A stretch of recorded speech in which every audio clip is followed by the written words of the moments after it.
प्रेक्षकांनो ठरलं तर मग मालिका तर आता एकदम सुंदर वळणावरती आलेली आहे। आपल्याला आजच्या भागात पाहायला मिळणार आहे की आता ऊर्जाने असा काही डाव खेळलाय सावंतांच्या मदतीने की आता तिने अशा पद्धतीने संतोषला आपल्या जाळ्यात ओढलंय आणि संतोषला या सगळ्यामध्ये तुला आता टिप देणारी ही दुसरी तिसरी कुणी नाहीये, तुझी टिप देणारी ही आता प्रिया आहे हे सांगितल्यावरती तुझ्या जीवाला धोका सांगून तिने आता कसा प्रियाचा डबल गेम केलाय आणि त्यानंतर कशा जयेशने स्वतः आता प्रियाची भेट घेत तिचा उलटा गेम केलाय आणि कोर्टामध्ये गाफील असलेल्या प्रियाला कशा गाफीलच ठेवत इकडे आता मोठा धमाका केलाय तो म्हणजे ऊर्जाने। नक्की काय घडलंय आजच्या सनसनाटी अर्जुनला न्याय कसा मिळालाय, ऐन वेळेला सायलीने काय गेम पलटलाय आणि आता ऊर्जाच्या एंट्रीने काय धमाका झालाय, प्रियाची कशी 3:13 वाजलेत।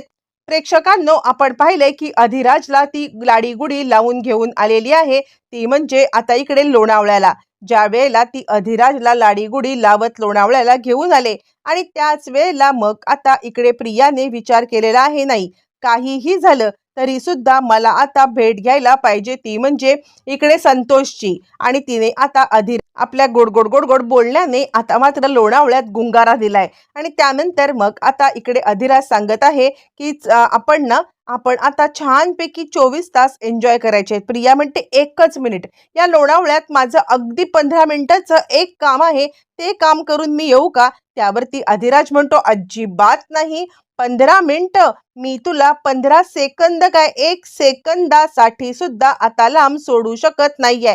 काहीही झालं तरी सुद्धा तू या सगळ्यामध्ये माझ्यासोबत लांब जायचं नाही। याचं कारण हे की आता सायलीने फोन करून ऑलरेडी अधिराजला सांगितलेलं असतं की आता प्रिया ज्या कामासाठी चालले ते काम म्हणजे तिला आता संतोषला भेटायचं आहे आणि संतोषला तिला आता पोलीस स्टेशनला जाऊन धमकवायचं आहे। तर आता अधिराज भाऊजी आमची आता एकच गोष्ट तुम्ही करायची आहे, तिला 1 सेकंदासाठी सुद्धा अजिबात वेगळं जाऊ द्यायचं नाहीये आणि हे सगळं तुम्ही आता केलंत ना तर आमचं लोणावळ्याचं काम सोपं होईल, कारण आम्ही पण त्याच वेळेला लोणावळ्याला येत आहोत।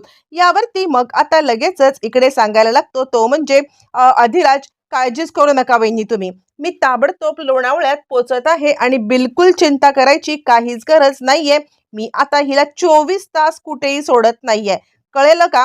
असं म्हटल्यावरती मग आता लगेचच इकडे सांगायला लागते सायली ठीक आहे आणि म्हणूनच इकडे प्रियाला 1 मिनिट सुद्धा कुठे सोडायला तयार नाहीये आणि प्रिया मात्र या सगळ्यामुळे खूपच आता कंटाळलेली आहे। प्रिया विचार करते काय चाललंय काय ह्याचं, म्हणजे हा मला अजिबात एकटं सोडत नाहीये। नाही हा जर का अशाच पद्धतीने नाटक करत राहिला ना तर मात्र माझ्यासाठी खूप कठीण होईल। ते काही नाहीये, मला या सगळ्यामध्ये काहीतरी करायलाच पाहिजे। मी आता काही केलं नाही ना तर मात्र आता इकडे मला जाता येणार नाहीये आणि ती त्याला सांगायला लागते ठीक आहे चल एक काम करूया, आपण आता रूम मध्ये जाऊया का? असं म्हटल्यावरती आता स्वतः अधिराजच घाबरलाय, तो विचार करतोय अरे देवा, म्हणजे आता हे सगळं चाललंय तरी काय?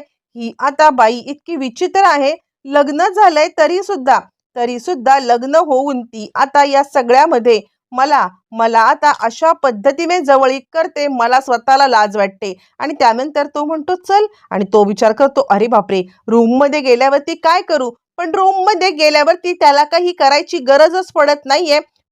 आता मात्र त्याच्यासाठी दूध मागवले, त्या दुधामध्ये झोपेची गोळी टाकले, पण आता अधिराज ती झोपेची गोळी पिणार तितक्यात त्याला कॉल आल्या कारणाने तो थोडासा आणि प्रियाने तिकडे पोबारा केलाय। अधिराजला कळतच नाहीये की अचानकपणे आता मात्र ही प्रिया गेले तरी कुठे। हा सगळा प्रकार आता कळल्यावरती इकडे बरोबर रीतीने म्हणजे गडबडलेली आहे ती म्हणजे प्रिया तिकडून पळाले। प्रिया विचार करते आत्ताच्या आत्ता जाऊन मी संतोषची भेट घेते आणि संतोषला या सगळ्यामध्ये आता मात्र चांगलीच त्याला चापते असं म्हणत संतोषची भेट घ्यायला गेलेली आहे। इकडे संतोष जेलमध्ये बसलेला आहे आणि संतोष जेलमध्ये बसून आता विचार करतोय की हे सगळं कुणी केलं असेल। मुळातच या सगळ्यामध्ये आता मात्र मला कळतच नाहीये की खरं सांगायचं तर आता म्हणजे माझी टीप दिली तरी कुणी, माझी टीप देऊन आता इकडे मला पकडवायला लागणारी व्यक्ती कोण आहे? नाही मला या सगळ्याचा शोध घेतला पाहिजे। कोण असू शकते? म्हणजे आता मी खरं तर पनवेलमध्ये लपून बसलोय ही गोष्ट फक्त आणि फक्त प्रियाला, तन्वीला माहिती होती. मग असं असताना आता मात्र हे सगळं कुणी केलंय? तिच्यावरती त्याला संशय आलेला आहे. बरं त्याच वेळेला प्रिया आता तिकडे त्याला भेटायला आलेली आहे. प्रिया त्याला भेटायला बसली. प्रिया त्याला धमकी द्यायला आलेली आहे आणि प्रिया सांगत आहे, "हे बघ, हे बघ, एक लक्षात ठेव, माझ्या विरुद्ध तुला आता इकडे न्यायला येण्यासाठी पोलीस येतील. तुला तेच सांगण्यासाठी मी आले." प्रेक्षकांनो, आता मागच्या बाजूला जे इन्स्पेक्टर आहेत त्यांनी आता रेकॉर्डिंग चालू केलेलं आहे. त्यांनी रेकॉर्डिंग चालू करून मात्र आता या सगळ्यामध्ये प्रियाला याची कल्पनाच नाहीये. आणि त्याच वेळेला आता मात्र प्रिया त्याला सांगते, "एक गोष्ट लक्षात ठेव, जर का या सगळ्यामध्ये मी तुला इकडे पकडून देऊ शकते, तर आता मी तुला अजून इथून गायब सुद्धा करू शकते. कळतंय का तुला? एक गोष्ट लक्षात ठेव, जर का कोर्टामध्ये आलास ना, तर गाठ माझ्याशी आहे." जयेश आता चांगलाच गडबडलाय. प्रिया त्याला कॉल करून देते. प्रिया म्हणते, "बोल फोनवरती. ही बघ, ही माझी माणसं आहेत. या जेलच्या दुसऱ्या ह्याच्यामध्ये आहेत. त्यांच्याकडे मोबाईल आहे. म्हणजे त्यांची किती मजल आहे तुला माहिती आहे?" आणि असं म्हणत प्रियाने आता इकडे जयेशला असं काही प्रेक्षकांनो घाबरवून सोडलेलं आहे की जयेश आता मात्र या सगळ्यामध्ये पुरता गडबडलेला आहे.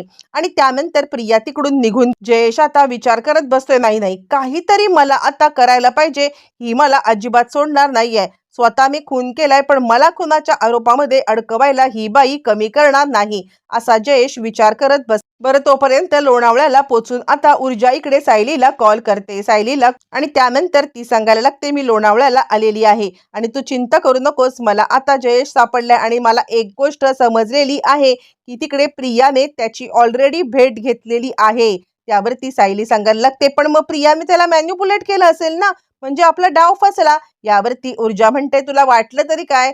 कोण आहे मी? माझा ना म्हणजे कोर्टात माझ्याशी वाद घालायचा नाही आणि कोर्टाबाहेर नाद करायचा नाही. तुला माहित नाहीये, नाद खुळा करून टाकणार आहे मी त्या." आता इकडे संतोषला संतोषला या सगळ्यामध्ये अशा पद्धतीने मी आता अडकवेन ना की संतोष आता सुटणारच नाहीये. असं म्हटल्यावरती मग आता सायली सांगायला लागते, "ऊर्जावरती मला 100% विश्वास आहे. ती या सगळ्यामध्ये प्रियाला अशी काही अडकवेल ना की आता या सगळ्यामध्ये प्रिया विचार करू सुद्धा शकत नाहीये." असं म्हटल्यावरती प्रेक्षकांनो मात्र आता इकडे ऊर्जाने जो काही डाव खेळलाय तो डाव मात्र महाभयंकर आहे. ऊर्जा इकडे आता जयेशला कॉल करते. सावंतांच्या मदतीने जयेशपर्यंत मोबाईल पोहोचवला जातो आणि ऊर्जा त्याला सांगायला लागते, "हॅलो, मी आता ॲडव्होकेट अर्जुन सुभेदार यांची आता खरं तर केस घेण्यासाठी मी इकडे चाललेली आहे. आम्हाला समजलंय की तू खुनाचा आय विटनेस आहेस, पण पण तुला धमकावलंय ही सुद्धा गोष्ट आम्हाला कळले आणि मुळातच तुला इकडे टाकण्याची सुपारी सुद्धा ज्या व्यक्तीने दिले त्याच व्यक्तीने तुला घाबरवलंय आणि तीच व्यक्ती खुनी आहे. पण त्या व्यक्तीने काय आता आरोप करण्याचा प्रयत्न केलाय ही गोष्ट तुला माहीत नसेल. पण त्याच वेळेला मी तुला एक गोष्ट सांगते की तुला अडकवण्याचा प्रयत्न ती खुनाच्या आरोपात करते.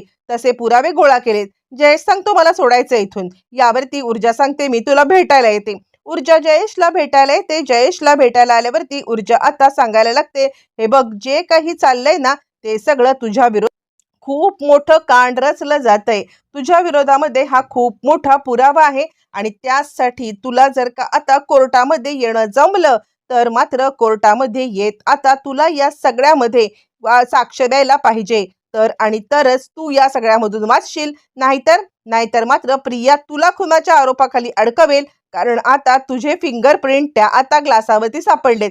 सावंत सांगायला लागतात, "हो, जे काही सापडलेले आहेत ते म्हणजे इकडे घरामध्ये शांताच्या त्या सगळ्या ग्लासांवरती तुझे फिंगरप्रिंट आहेत आणि तुझे फिंगरप्रिंट तिथे असल्या कारणाने तिला ते अडकवणं सोपं आहे. कारण आता तिने तिचे फिंगरप्रिंट पूर्णपणे नष्ट केलेले आहेत.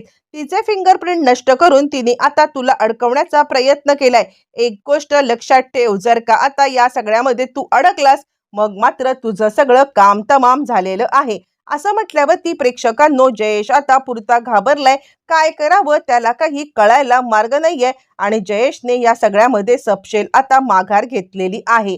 बरं, आता हे सगळं होत असताना इकडे आपल्याला कोर्टाचा सीन. इकडे आता कोर्टाची तारीख आहे, ही फायनल तारीख आहे कोर्टाची. आजच्या फायनल तारखेला आता मात्र सगळं सगळं क्लिअर होणं गरजेचं आहे. आजच्या दिवसाला जर का आता पुरावा आला नाही तर मात्र कोर्टामध्ये अर्जुनला शिक्षा होणार 100%. आणि त्याच वेळेला मग आता इकडे लगेचच केस सुरू झालेली आहे आणि आता विरोधी वकील म्हणायला लागतात, हे बघा अर्जुन सुभेदार यांच्या विरुद्ध कोणतीही काहे नाहीयेत. म्हणजे अर्जुन सुभेदार यांच्या विरुद्ध आता मात्र म्हणजे कोणत्याही प्रकारे त्यांनी काही पुरावे सादर करू शकले नाहीयेत आणि हे पुरावे सादर करू न शकल्या कारणाने आता मात्र आपल्याला एक गोष्ट करायला लागेल की त्यांना आता शिक्षा द्यायला लागेल.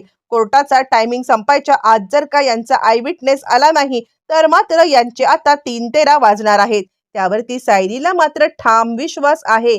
सायलीला ठाम विश्वास आहे की या सगळ्यामध्ये काही झालं तरी सुद्धा माझी मैत्रीण ऊर्जा ही आता घेऊन येणार म्हणजे येणार. आणि तसंच घडतं. प्रेक्षकांनो, शेवटच्या क्षणाला आता इकडे जज साहेब सांगायला लागतात, ऑर्डर ऑर्डर. अर्जुन सुभेदार यांनी स्वतः निर्दोष असल्याचे कोणतेही पुरावे आपल्यासमोर सादर केलेले नाहीयेत आणि याच कारणास्तव अर्जुन सुभेदार यांना मात्र हे कोर्ट असं म्हणत शिक्षा सुनावणार. त्याच वेळेला थांबा जज साहेब असं म्हणत धूम धडाक्यात एंट्री झालेली आहे ऊर्जाची. आता प्रिया गडबडले, प्रिया चांगलीच घाबरले आणि त्याच वेळेला ऊर्जा आता सांगायला लागते, आय विटनेस आणलेला आहे मिलॉर्ड, आय विटनेस आणलेला आहे. आणि हा आय विटनेस आता मात्र इथे कोर्टामध्ये जे काही घडलंय ते सगळं सगळं सत्य आता सांगणार आहे. असं म्हणत ऊर्जाने आता मात्र एक वेगळाच टर्निंग पॉइंट आणलेला आहे.